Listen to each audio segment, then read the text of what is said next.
be around for more than 3 seconds. I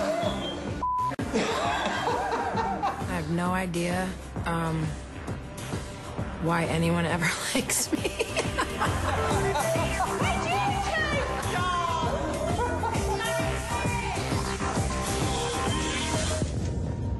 You're there, I'm here.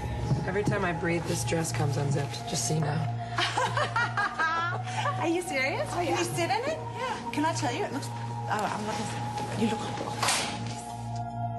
One major star. Gorgeous eyes, gorgeous sparkle, nice. A secret studio shoot. Wait, look at this, Andrew. Beautiful. Look at that. A front cover 6 months in the making. And it all comes down to one shot. That's beautiful there. I hate that. Oh, Andrew. Yeah. There's an absolute ripper here.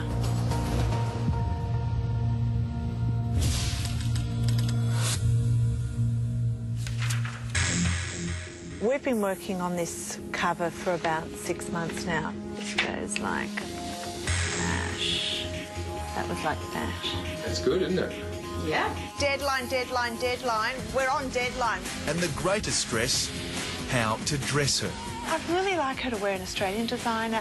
Choosing the clothes for her is difficult because she has her own particular look that she wants to portray herself in, and she's not going to want to try things on, and something may not fit. It'll be sort of... We don't want her to lose interest and lose excitement.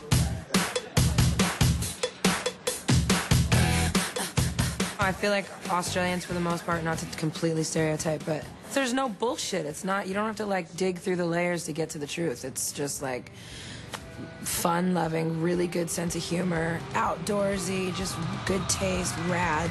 Tell it like it is, people. Do you get nervous before a show? I get focused. I go on, like a pilot before he flies a plane, I would imagine. There's so many things to check off in your head in our show. Changes and acrobatics and different kinds of harnesses, and then lyrics, which I always forget. Do you have a ritual before you go out each night? I do the same thing every night, and then we all get together and have a little prayer.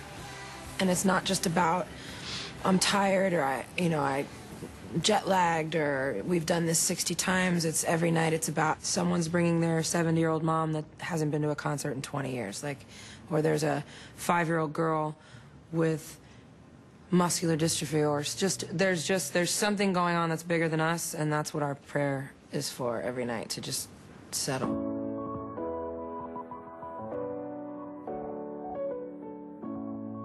Having a baby for women who are working women who are used to being in control, there's nothing, is there, that you can control with a baby? No, I mean, you can try. You can control the important stuff. What your child eats, how long you breastfeed, how much love they get, but everything else, I think that's why they say children teach you, because it's a letting go process and an opening up. So no, it's horrendous for control freaks. How are you It's also coping? it's great. How are you coping? I'm awesome. I'm loving it. I want a Willow and Carrie. I need Carrie in there and I need Willow in there somewhere. Very cool. It's really cool. Who's the tough one between you and Carrie? Who's the disciplined? You are. Oh my God, she has him wrapped around her finger. And you She need... figured him out in 6 months. He's not hard. He's not hard to figure out. Yeah, he thinks he's tough. He hasn't actually said the word no yet. To you either?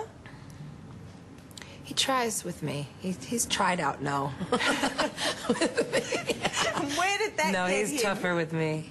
He's definitely tougher with me. I saw that you've become quite the poster girl for breastfeeding, actually. Unintentionally, but absolutely. Isn't that amazing? How It's do you pretty feel about important. that? Yeah. I don't shy away from anything. I think I'm a hypochondriac.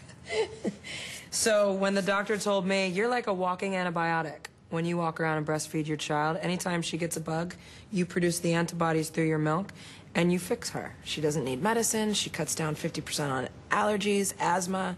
I'm like, cool, dialed. I don't have to worry as much. Something that I don't have to worry about. I'm in. Boob, now. I'm surprised she's not on it now. Well, it's been 2 years, so it's a little less. When did you get time for you? In 2022. But you said you were going to have a lot of kids. Yeah, that's why I figure when the last one's about 7, they can just go fend for themselves. How many? How many are we going to have running around there? I don't know. I like them so much. I don't want to do the baby stuff 5 times, but the idea of like a holiday with 5 kids fighting and me just sitting at the head of the table cracking up, pouring more wine.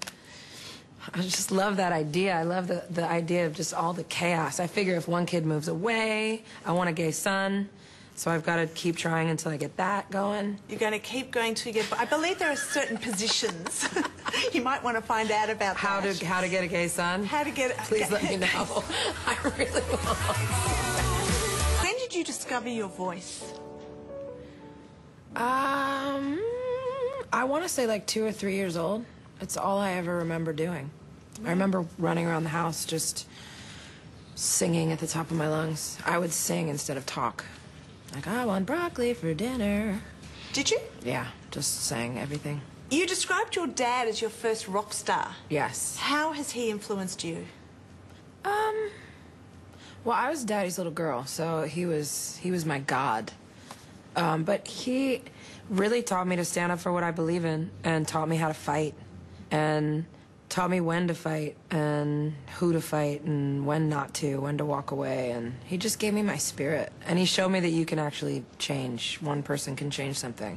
Everyone used to call him Mr. Cause and roll their eyes and, oh, another letter. And he did a lot of good for our community, and he made a lot of stuff happen. And he had a sarcastic comment for every... He always had the last word. Loved that as a kid. Do you always have the last word? Yeah. And the first, and the middle, and then the last one after that, and then the next day. So can we give my favorite person in the whole world out here tonight, my daddy, Mr. Jim Moore? Can we give him lots of love? You also performed with him in I did. 2007. Yeah. How did that feel? It was really endearing because I'm used to seeing my dad as like the strong, impenetrable, just solid, I can do anything, and he was really nervous. I've seen him nervous before, and it was so vulnerable to see your parent like that for the first time, and it was just adorable, and he's so wonderful, and he's all heart, so it kind of threw me off my game for a minute because I was like, oh, are you okay? Do you need a beer?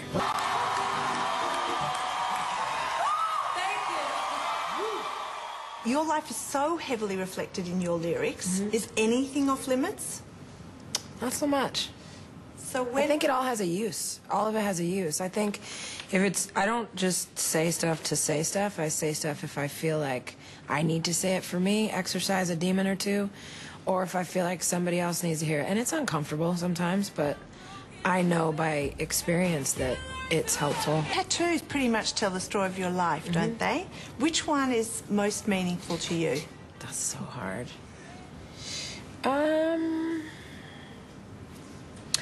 I would say what goes around comes around. Probably. And what would you say to Willow if she came to you and asked you for...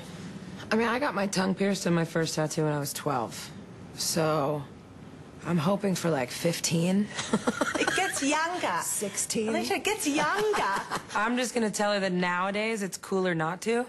You're actually cooler if you don't do all the stuff that everybody else is doing. And she's going to listen, and we're going to be best friends forever. We're never going to argue ever. I can't wait to talk to you in 10 years' time when she enters I'm going to her have a drink in my hand. Thank you so much. Be happy.